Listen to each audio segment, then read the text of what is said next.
Welcome back to the Polaris Connection. This is part 2 in the interview with Nathan Palmer and discussing the basic framework and the foundation of Polaris Academy. Nathan, welcome back. Thank you again for being with us. Always a pleasure, Brad. Well, so last episode we talked about a lot. We talked about, okay, I'm moving from doing real estate to having a general concept of a school. I don't think you were thinking about leaving real estate and your law profession. I don't know that I was really thinking. I was just doing. Okay, so we went from doing. You have your mentor that you've worked with that's kind of guiding you a little bit. He can be like your Gandalf in a way. We call him the North Star. There we go. I like better than Gandalf. The North Star. Okay, then we have Aaron Kazmarek. Conceptually, he's agreed to be somewhat of a leader or an academic role at this time. Now we're back in March of 23. Now we've talked to Rachel to run the therapy. We have Aaron that's interested in doing the academics, great history, great reputation. Rachel has a big background in BCBA, therapy management, ABA skills. When you first, I kind of want to go back to Rachel a little bit. Yeah. We first met Rachel. Where did that meeting happen? Tell the audience where that meeting happened. How did it go? Yeah. The best way you can remember. I mean, we just have a small administrative office in Northeast Mesa. It was one I think we had just purchased at the time for our other business ventures, and it was a little dated. Had like a cheesy maroon table and some old chairs. Wasn't renovated was nothing yet. Spectacular, right? I wouldn't scream, "Hey, you're in a good place." Hey, but back in the 90s, this office I'm was sure it was awesome. rocking. Yeah. No, so she came in. We were, our desks were like these old built-in like redwood units, and that the guy left because he didn't want them. So let me rephrase it. There was nothing about the environment that would have been impressive for her, or that would have instilled confidence, right, for getting some security of in mind at the right place. So it was just the people, Brad. It's just the people and the idea. Yeah, and so she was, I think, a little nervous, excited, definitely. Aaron was skeptical, but it's great because I think that is what makes this so great is we all bring our perspectives. And that's what's allowed us to turn it into this blended environment that's been so effective. Now, right? when you say Aaron was skeptical, was he skeptical on the general concept or Rachel herself or the idea of bringing on a BCBA? Yes, and yes. Okay. Right. At first, he's like, I don't need Rachel. And now I don't think he can imagine life at Polaris without her, right? I mean, we call her Mary Poppins or heavy metal, but she's awesome. She is amazing. But prior to that understanding of what it meant to blend it, I think Rachel saw that vision more than he did, not because of her professional background, but because she was a mom of a kid on the spectrum, right? And that's the thing, Brad. When I explain this to academics, or I explain this to clinicians, right? They have their mixed views.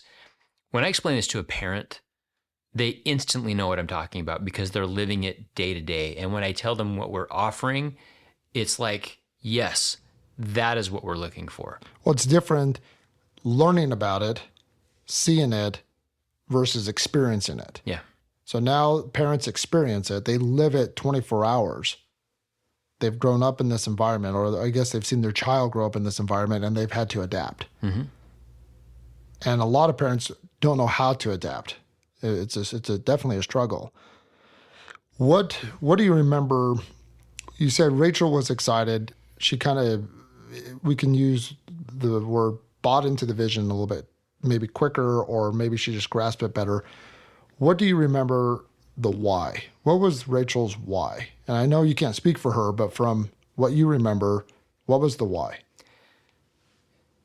Yeah, I mean, maybe her why has changed, but it was really clear to me then, and it was if I had this for my son, right? It was the draw of a parent. It's the same thing that drew me. Right. Yeah. And that's what's kind of cool. And I think secondary was, and now I get to use all these tools in a new creative way. I'm sure that played into it, but she just saw the problem it was solving. And that's what's really neat. When you see the stars align, we have a mentor that had an autistic kid on the spectrum. We have you having your child on the spectrum, so you got it right away. Rachel having her child on the spectrum too. And I believe he was a little bit older and said, hey, if I had these resources, I would have wanted to be involved with just as a parent. You have these 3 stars in a way, just kind of aligned. Now, that's got to be exciting and that's got to be nerve-wracking at the same time. How do you manage this?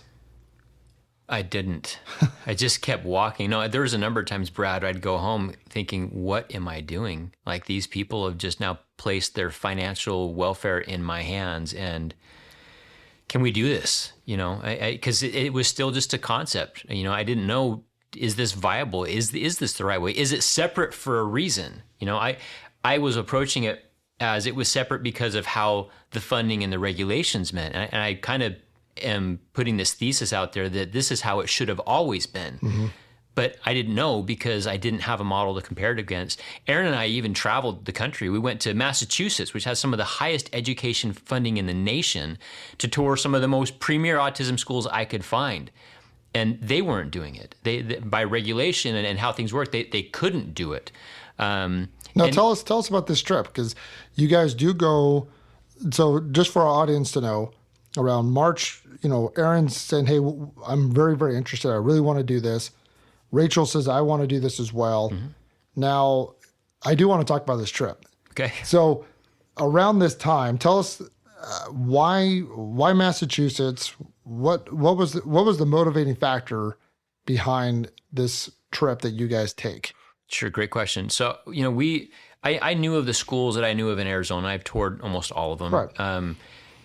We wanted to raise the bar. We wanted to know, are there other people doing this, and where can we find it? And one of our founders found this school of Higashi in Boston, Massachusetts, and their methodology was very out of the box. They had a whole campus. I mean, it was almost 50 acres where they were doing alternative programs and you know, a built-in store system. So they had a lot of these ideas. Another one that was developing vocational skills and STEM inclusion. But what became really apparent is a lot of the kids there, they needed a lot more one-to-one type support. And their schools were separated into either an academic school or a therapy school. So it still wasn't blended? No, it still wasn't. And part of that's because they didn't have the same school choice. You know, Arizona with its empowerment scholarship accounts, the ESA program, is very unique, you know, and it's starting to take root in other states. But that ability to take your child and say, I want to choose something different, is what made this possible. When I explained my vision to the owners of Higashi and I forget the other one in Massachusetts we toured, they says, we can't do that. The parents with those kids that don't have high needs have to leave them in public. We're only here for the ones that cannot be in public, not the ones that choose not to be, but that cannot be there. So we're doing the best we can, but yeah, this would work so well with those kids in public that are just displaced or that are falling through the cracks. And so they've been checking in with us to see how we're doing. Right now, they're still checking in. Yes, right? Because they want to know, hey, how is it going? And how are these tools that we're trying to do, how does it work for those level 1, level 2, higher functioning kids that just needed that extra approach to education? Now, if I remember correctly, Higashi is one of the, I don't know, world-renowned, definitely nationally, they're one of the top autistic programs out there. What did you learn there that helped create some of the framework at Polaris Academy? First, I wasn't crazy. That's good proof. Yeah. And it's funny because in Higashi, they were adamant that, you know, we don't do therapies, and they kind of were against ABA, traditionally speaking. They were more academic based? They were. Well, yes and no. Some of the approaches they took are what I recognize as ABA, even though they weren't calling it. Okay. It was kind of a branding message. So they were trying to do a little bit of blended inclusion, but their student population didn't allow them to really diversify it. I mean, it was really just, it was a lot more about regulation, you know? And so we learned some things, like the very first thing they do there is they have their kids run in the morning. They get their energy out, and they actually program physical activity around meal times and breaks. So they learn about the chemical processes of how just chemical imbalances can impact kids in ADHD and attention. And some of those principles we brought to our intentional play gym and some of our schedules in our master schedule program. So there are some principles that we did bring back But a lot of what we're doing is it's really not being done other places. So in a way, it was a kind of a validation that, hey, I'm not crazy. There is a big need for this. We can do this because, again, you mentioned the ESA program here in Arizona, which is a little bit unique in other states, and other states are starting to adopt it, but allows, like you said, flexibility in a way that, going back to our Ghostbusters, it allows us in a way to somewhat cross the streams. Yes. That we can blend therapy and academic into one model. Yeah. I went there hoping I'd find the answers on how to cross the streams and came away learning they're still not doing it. They're not. Because they can't. Yep. And it sounds like they want to, but there's some restrictions in there. Again, going back to insurance, state regulations, and so forth. Yep. They're not able to do that. Wow. Now, when was this trip made? Kind of what time do you remember? Fall of 23. Okay, so in fall of 23, we have now. Was there a name for the school that you and Darcy visioned? I mean, was it like? The name happened over the summer of 23. Okay. Yeah. Yeah, walk us. What? How did that happen? Why Polaris Academy? It could have been, Nathan's School of Excellence. Yeah, I mean, we thought there was a lot of names, Spectrum Academy. There was a lot of derivations out there. I remember I was in my backyard, and you can see the Big Dipper and Little Dipper constellations in the North sky. And I remembered a picture of a time-lapse photo of the sky. And what makes the North Star unique is that when you do a time lapse, it's like there's a sea of chaos in the sky. Everything's circling around, but the North Star is this fixed point, right? It's this thing that's there. And I remember kind of thinking the life of a parent with an autistic kid, it's kind of like you're swimming in a sea of chaos. You never know what's going to happen one day to the next, one moment to the next. And I wanted that fixed point. I wanted something that was just reliable that we could count on. And so another name for the North Star is Polaris. And so that's where Polaris came from. The Big Dipper and Little Dipper, their Latin versions is Ursa Minor and Ursa Major. And it means big bear and little bear. So, the Polaris star is part of the Dipper constellation, so our mascot became Polar Bear. Polar Bear. Yeah. Love it. And then later on, I know that it was up for a vote with the students of what to name it. And the students, what did the students choose? Coda. That's so awesome. Coda with a K. Coda with a K, absolutely. And then another cool thing, so after the bear was named, we learned that, and we're getting a little ahead of ourselves, but I just think this is awesome. So we learned that every student needed to have their own private email. It's kind of part of the accreditation and the process that we bring. And what's their email address? It's Coda Mail. Coda Mail. Isn't that awesome? We love it. I think it's kind of fun that all the stars aligned. Yeah, 100%. And some people that don't, I mean, again, I know you a little bit more than others. One thing, a good hobby that you have is astronomy. You're really big on that. Yeah, I love it. I love the stars. I remember a long time ago, we would go to your backyard and you had this awesome telescope that we would look at. Yeah, so it makes me wonder, no wonder you were looking out at the sky, seeing the sea of chaos, and what keeps it together, or at least the one constant, Polaris. Yep. That's neat. Now, I know that one of the founders, the mentor that we were talking about, if you look at the logo, explain the logo and how that came about. Yeah, we went through a couple of rounds. We did a voting process. We used an online design company, and one of them did this picture with 3 kids reaching towards a star. The North Star is actually a 3-star system. So there's actually 3 pieces to it. For those that know our slogan, it's a 3-word motto: empower, navigate, elevate. And our logo is 3 kids reaching up. And so that's towards the North Star. And it's really just that core approach to how we develop the whole child, and that we're using that star as a focal point of where they can reach and what they can accomplish. Well, I remember when we were putting the logo together, the mentor founder was, he wanted to emulate something that people are striving for. Yeah. And I remember him always saying, like, I want it, as we were looking at different designs and ideas, it was a big push, like, we wanted Polaris that everybody's just jumping for or leaping for or going for, to be the constant. Yeah, and the imagery is what we do, and it's lifting kids up. Mm-hmm. Again, the 3-word slogan. Because let's talk about the mission statement. I thought that was actually a fun story.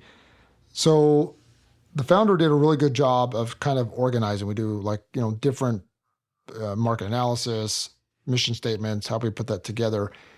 And if I can just jump on that, I think this is just an awesome story. So we keep thinking about like, what should be our vision? What's our mission statement? Can you walk us through that, like how we came about it? Yeah. So, I mean, it's Lloyd Glenn. He's been great. He's been very successful in a lot of other ventures, and he really got us organized, right? In learning about building that message for branding and for our purpose. And I remember he had us all do exercises on writing down, what are we doing? What's the goal? What's the intent? And it was out of that collaboration, really, it all kind of was born. The mission and vision of Polaris was not just about educating kids. It became this 4-pronged vision of educating our children, our parents, our staff, and our community. And that's kind of lofty, right? At first, I just wanted a school for my kid. But once I realized Polaris was going to happen, I had a school. My goal shifted. Now it's I don't just want a good school for him. I want it for all these kids. I want to upgrade all the schools. I want to change how we approach autism education. Well, and that's why I want the audience to hear. I want them to understand that Polaris Academy just wasn't, hey, I want a place for my kid. Let's just start a school. There was a lot of thought process behind all of these decisions, and everything was intentional. Everything was thought out in the child's point of view. Yeah. And that's kind of why I like hearing these stories, and I'm sure they like to hear it too. Yes and no, and in the parent's point of view, Brad. I mean, it's we get into tiffs about that sometimes with our staff. Our client is the parent. Explain that. So in public schools, right, sometimes you get into this feeling, especially when you go to like an IEP meeting, that they know better than you, right? Or the staff knows better than the parent. And, private school is a choice. And so the people we serve, because it's me, right? The people we serve are the parents. Now, the product we deliver are the changes and the growth in their child. But who we look for, who we're trying to influence, who we're really there to make a difference for, are these parents that are struggling. I want it to be the solution for them. A lot of the kids, they're happy. I mean, the wonderful thing, the beautiful thing about autism is they are content in this beautiful, special way. If you didn't tell them otherwise, they wouldn't be aware there's any issues. The parents need the help.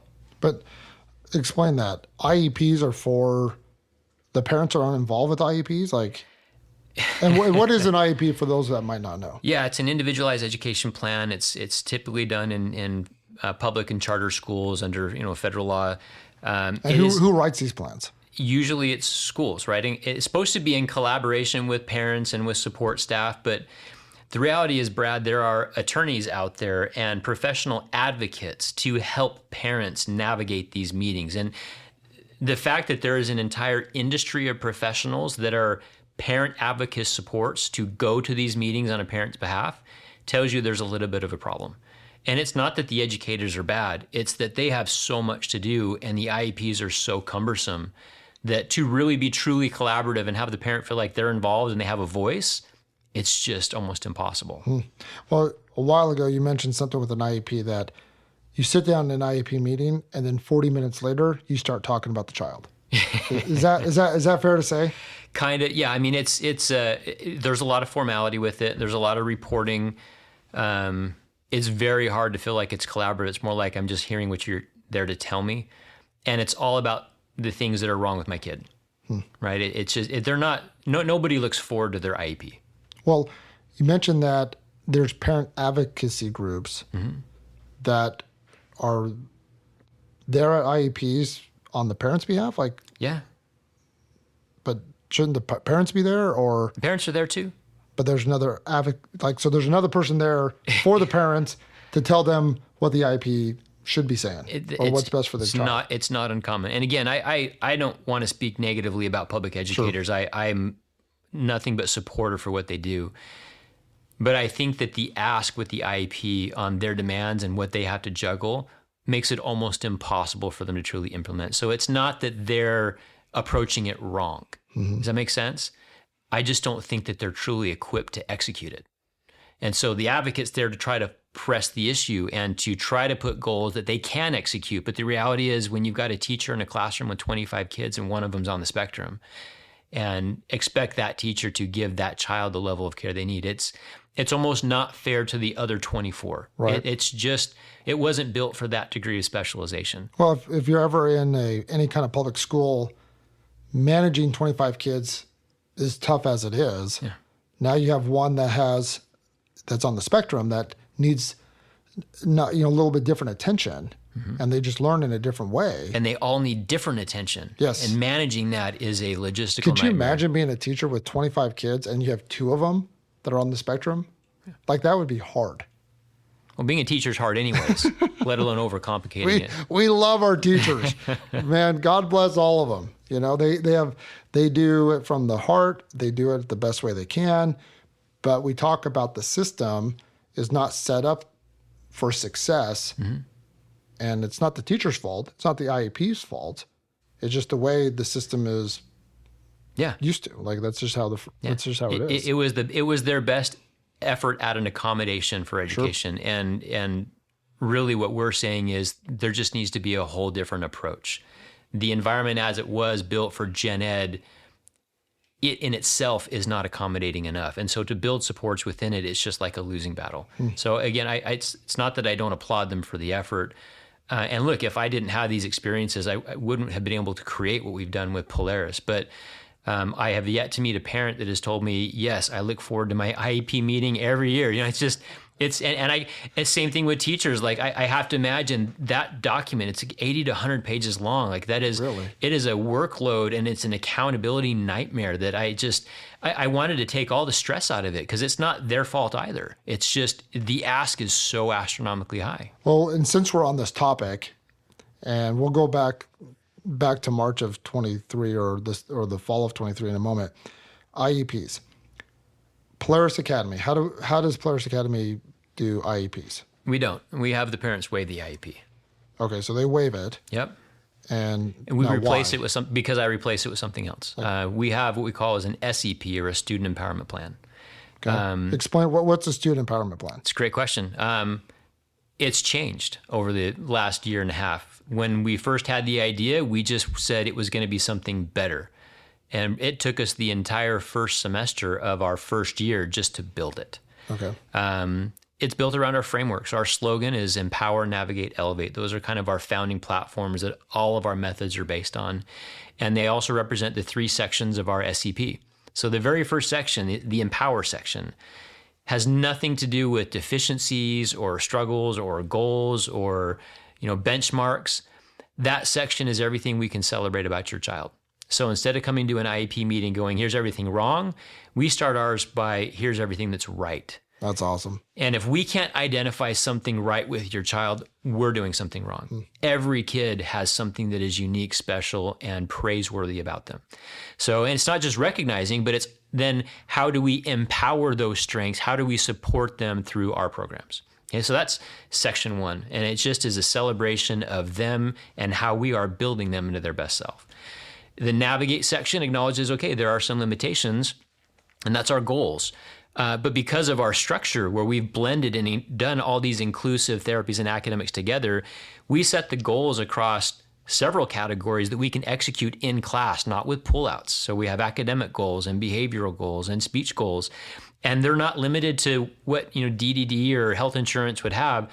Our speech goals, if somebody speaks perfectly fine, doesn't mean that they need speech assistance, but we might want to improve their ability to present or have inflection or be persuasive or do good in a job interview, right? So we can, because I'm not regulated by health insurance and state agencies, we can apply the skills creatively in ways that used to be restricted. Like, half of our kids would never qualify for speech services because they're not high enough need for the state to get involved. Okay. That doesn't mean a speech therapist can't go and say, let me show you how to be more functional, how to be more social, how to be more persuasive. And that's the beauty of having these chains lifted. So they would have never gotten those services No. anyway, because they wouldn't qualified under the insurance. Yep. And for the ones that do qualify, I'm not using any of their hours. So if they still need extra supports outside of the school, they're there. They can do that because you're not billing them. Yep. We haven't got much into the unique structure, but yes, it is so much easier to approach the entire development of the child from a holistic standpoint because all the tools are there. So that navigate section is comprehensive. It's not just an academic perspective. It is a whole child development section. You know, Nathan, listening to you, I feel like you're speaking to me almost like a father that solved a problem. Because I am. I feel the passion of this SEP, like almost like you're removing the shackles of IEPs. Yeah. Why is this so uplifting? Because we look forward to it now. Parents want to come and see what's happening with their kid. There's excitement. What do they do now? You know, and how can I be engaged? So the third section, the elevate section, right? That's proof to the pudding. Did we move the needle? Did we actually improve their academics? Did we make a behavioral change and shift? And if not, let's address it. You don't need an advocate because the parent is part of the process. And as of this year, we're adding a student section. So in an IEP, awesome. In an IEP meeting, right, it was the parents and the teachers and the supports, and the student wasn't even necessarily invited. They're invited. We want to hear their input. What's been an impact for you? What do you think has worked well? So that they're learning to self-advocate. So it's just, in every respect, Brad, it's different. There's a lot to unpack there, Nathan. Like that, again, I feel the passion. I feel like all of a sudden weight has been lifted off your shoulders and probably every shoulder of parents that are involved with an SEP. You know, it's nuts to think of that an IEP is like, okay, we're going to start off by what's wrong with your child. What other report card do you ever see that in general education? Yeah. And again, because I don't want any negative light shed on teachers or instructors. Because they do a great job. They love all the kids. Yes. It's just the nature of how it's built. Yeah. Yeah. And I love that. So it's called the Student Empowerment Plan. Yep. And it's one of the unique features of Polaris Academy. We celebrate what they're doing great. We navigate them through their academics and behavioral goals, and then we elevate them. And then so tell me more, with the student giving, like what are they going to give on their SEP? Is it like plans that they have, or? I'm looking forward to finding out, Brad. Okay, we're still learning that. That's a new initiative. That's neat. But I like that they advocate, again, self-advocate. Yeah. And that, for as a dad, that was probably the biggest shift I saw in my son last year. I didn't even appreciate the term self-advocacy. And my son last year finally found his voice. And that's huge. How many kids on the spectrum would you say, I don't know, maybe this is not a right way to say it or how to say that, but how many kids on the spectrum can do self-advocacy? I mean, what's the percentage? Yeah, I couldn't even throw a number. I can tell you that I think all of them need to. Right. They need to, but how many can now? And the fact that you're saying your son can do that now, or at least he's on the right path. Yeah. That's big. Huge. That's really big. Jumping back, I know we keep going back and forth, but I think this is important for our audience to know. Let's go back to the fall of 23.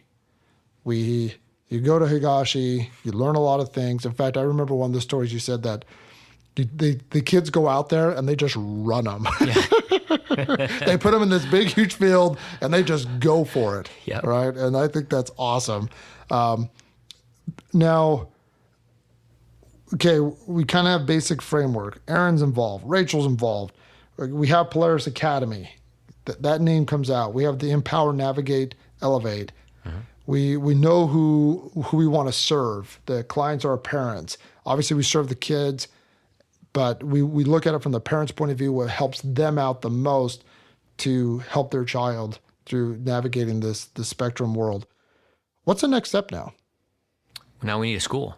Okay, we need a location. Right. How does this happen? Well, it turns out, Brad, our real estate background comes into play, right? And that's where you and I rolled up our sleeves. Finding a location is not an easy thing. Private property is different than public school property.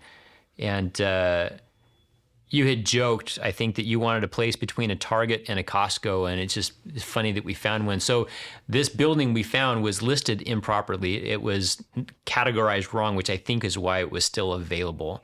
And not only that, but there was a property next door that was vacant that was also available by a separate seller at the exact same time. It's kind of like, again, the stars align. We walked at one time, And it's just, we knew.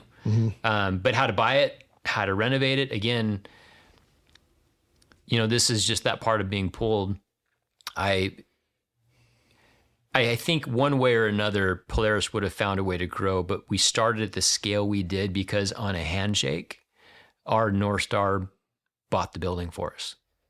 On a handshake, no signed contracts, gave us the ability to renovate it. And that approach, Brad, the renovation, my son, because of his medical diagnosis with diabetes, has a lot of anxiety triggers in like medical spaces or industrial type spaces. And the more I thought about that environment, the more we became aware of, hey, sometimes it's a losing battle just going into a traditional school because they're built kind of like prisons. So we started researching autism architecture. One of our business partners, John Higginbotham, who's been great with design and helped us in a lot of our real estate design, projects, helped us collaborate on what does a space look like? What should it look like for a kid on the spectrum? And so, that could be its own episode. Well, yes. But I can tell you, if for parents that have been there, if it feels different, it's by design. And then the functional spaces, Mr. K once said, Nathan, in general ed, we teach kids abstract concepts so that when they go out in the world, they can apply them.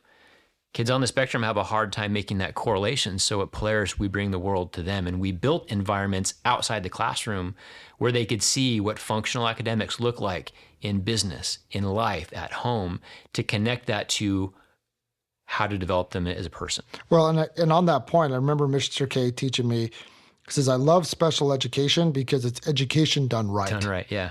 By bringing the world to them.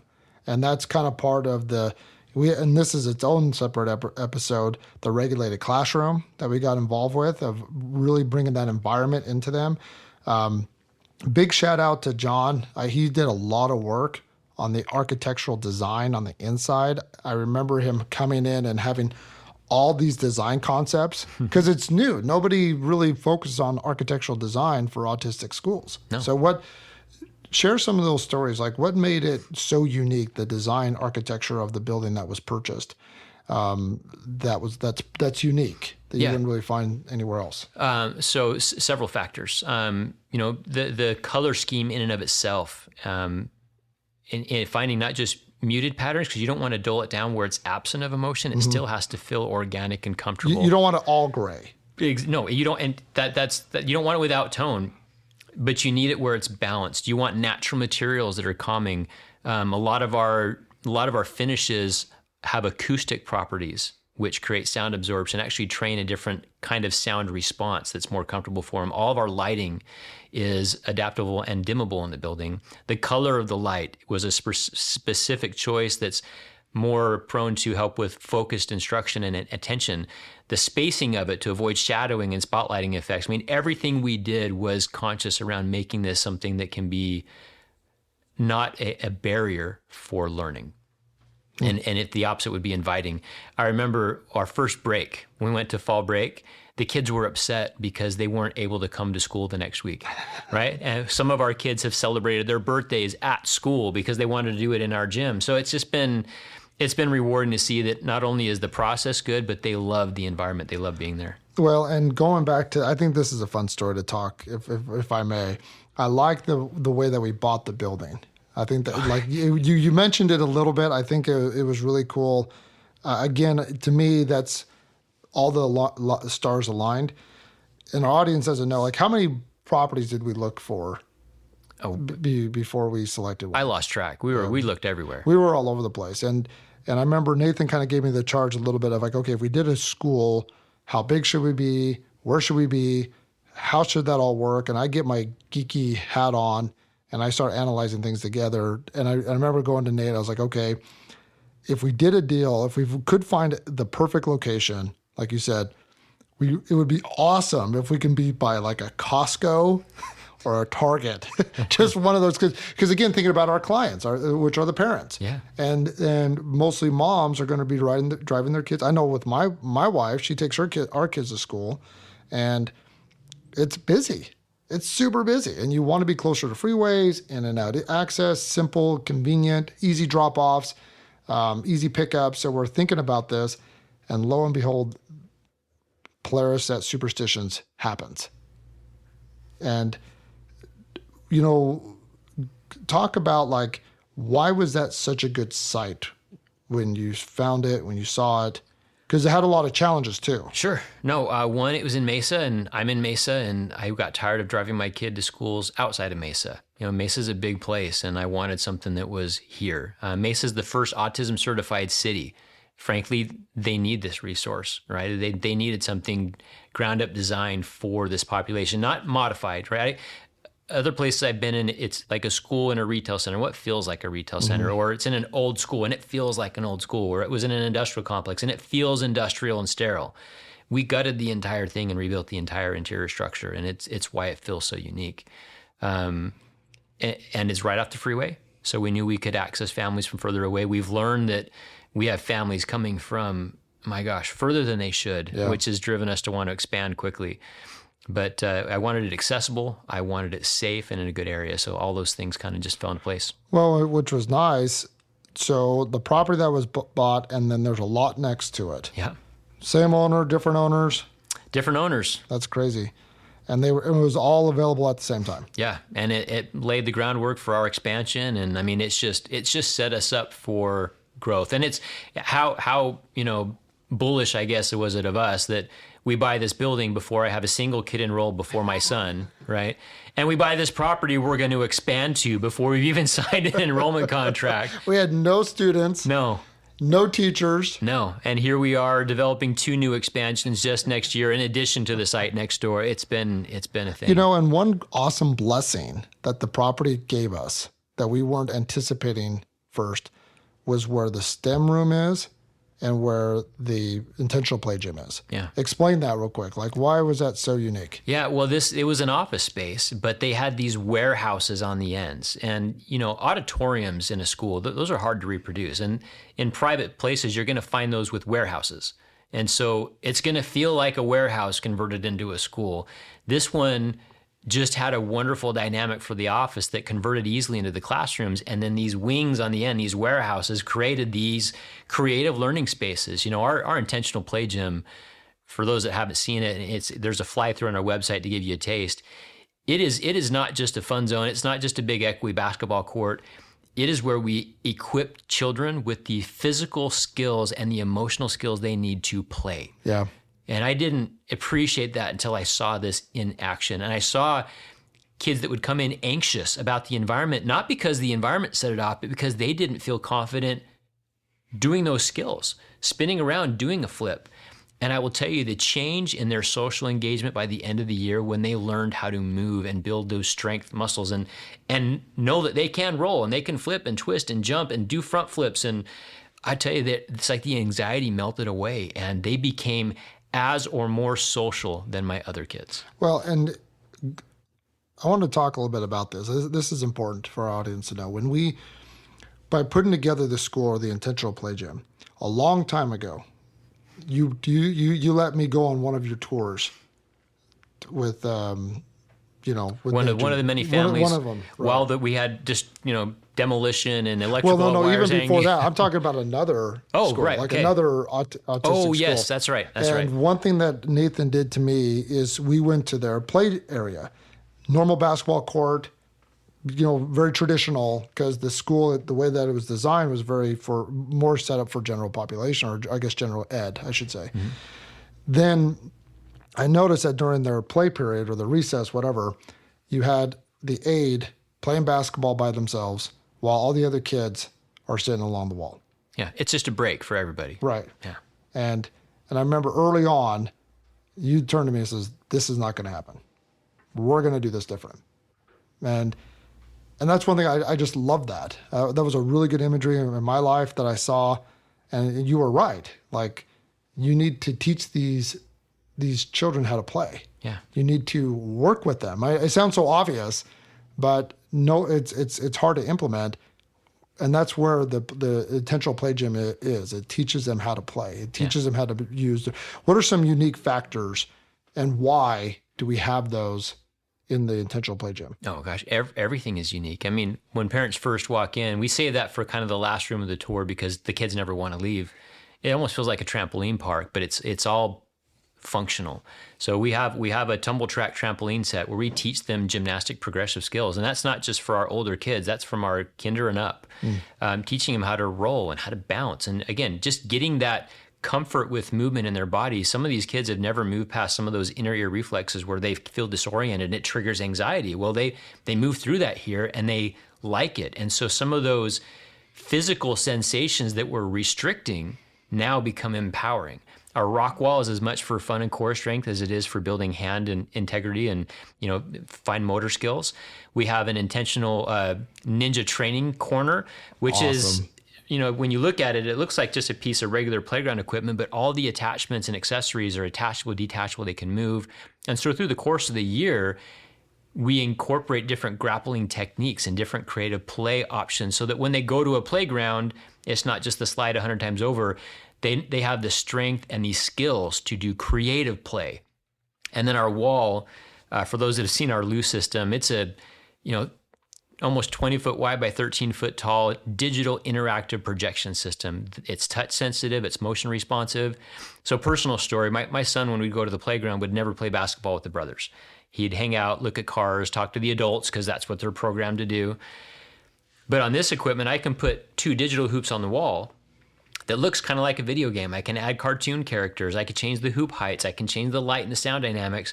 But they take a real ball, throwing it at a digital screen, but it animates and responds as if they're really playing basketball, right? So there's sports games, academics games, physics, problem-solving games, yoga, meditation, 500 plus programs. And during his school year, for the first time when we went to the park, he started playing basketball because he had the confidence he could, and he had the positive experiences of having done it in our gym. So that's what makes it so unique. Everything about it is intentional. Yeah. Our outside playground area, I got a little flack from parents on why we didn't put in a play set and swings. And it's because we have so much equipment inside that our outdoor zone is just grass. And that's where we teach them not how to play with things, but how to play with people. So our games there are social based. So if our kids find themselves in a backyard or a big grass field where it's just people and grass, they're not just looking for the nearest phone or iPad. They know how to play there because they've had good experiences. They know the rules, they know the games, and they're motivated to want to engage with people more. Well, and that's what I love about with like the vision that you and Darcy had putting together Polaris Academy is it was going to be more. We don't want a play area that they just run around. It was intentional play, like you said. These are not trampolines to help say, hey, look what we have. Like, no, this is what we do so that the product of the child is able to do flips and tricks and motor skills better, and it's all to help the child. Yeah, every space, if you've ever been on a tour, if you haven't, just looking at our site, every single space from the classrooms, the nooks, the gym, the STEM, the culinary, the business center, everything was designed with purpose for a specific support for kids on the spectrum. That's incredible. It's so much fun to go. A big shout out to Coach Beth that kind of really help give out some like the ninja training, the creative work that we've been doing. She's amazing. And that's and let's kind of real fast, because we can't do this all by ourselves. Aaron was instrumental, obviously. You're instrumental. We all kind of jumped into this, but we needed teachers, staff, curriculum, therapist. Walk us through how we're all jumping on board. How do we get the team? Again, Providence, divine intervention, call it what you want. I don't know why people signed on with this. I mean, we shared the story, and I think the story itself is, well, Brad, it's something we've all wanted. But the meetings we held with those first teachers that came to our building under construction with dust everywhere, why did they sign with us? I think they saw something. I've told it to them. I am forever grateful for the faith and the trust that they had in us. But at the end of the day, this was all just an idea. The ones that executed, that made it happen, it was them. We didn't post a single want ad that first year, and we fully staffed before we ever opened. I know the interviews were exciting for the audience that wasn't there. So by, let's see, I want to say the winter of 23, 24, that time, the building was purchased. It was gutted. Yeah. And We had people meeting us that were going to sign on to this school, a gutted school, in an office that was full of dust that we had to wipe down all the time because of the construction debris. And we hadn't enrolled a single student. We had cables all over the place, right? And concrete floor. It was so cold because there was no heating. Oh, yeah. We had to bring a heater in to work. So Nathan had one off. He had his desk on one side. I had a desk on the other side, a pull-out card table that we were working on, bringing these expert educators. It was a startup in every sense of the word. Hey, come work for us.